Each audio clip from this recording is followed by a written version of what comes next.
Myself, Julie P. Thomas, Department of Medical Surgical Nursing, Lecturer, Athena Institute of Nursing. Today my topic is regarding role of a nurse in medical surgical settings. So let's start with introduction, medical surgical nursing settings, role of a nurse in OPD, role of a nurse in IPD, ICU, then role of a nurse in the ICU. So let's move on to the introduction. So introduction is nothing but in the medical surgical nursing is the direct care given to all the age groups in the various settings. So medical surgical nursing is the largest group of professionals in the field of nursing. So let's move on to the medical and surgical settings. So the first one is OPD, that is outpatient department.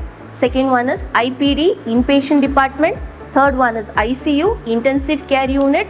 Fourth one is home health care, and the last one is community health nursing. So let's move on with the OPD. It is outpatient department. So it is a hospital department where the patient receives the diagnosis, follow-up, care and the treatment, but not stay overnight. So it is the first point of interaction or contact between the patient and the hospital. Role of a nurse in the OPD. So the first one is the nurse provides the direct care to the patient in the form of medicine or treatment.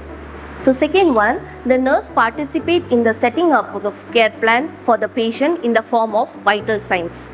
The third one is the nurses work in all the age group with the different social care needs. So let's move on to the IPD, that is inpatient department. So it is a unit of a hospital where patients are admitted for the medical condition which requires appropriate care and attention.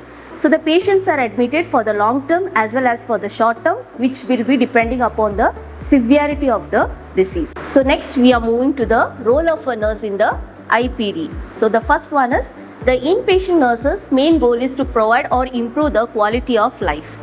Second one, inpatient nurse maintain the patient file that provides the report to the doctors. Third one is inpatient nurses maintain the patient file, provide report to the doctor as well as other for the staff members. Next we move on to the ICU. So ICU is also known as intensive care unit, where a specialized treatment is given to the patient who is acutely unwell and requires the critical medical care. So let's start up with the types of ICU. So ICU is divided in two types. One is general, second one is specialized. So general, medical ICU, surgical ICU, it's also known as the post-surgical ICU.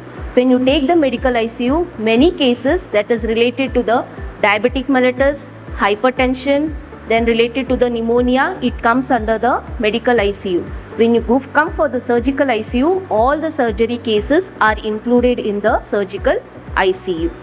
So the next one is specialized. So specialized, according to the age group, we can see neonatal and pediatric, we can see special care, we can see nursery, and we can see also the coronary unit, cardiac unit, and also we can see the burns, trauma, neuro ICU, isolation. So next move on to the role of a nurse in ICU.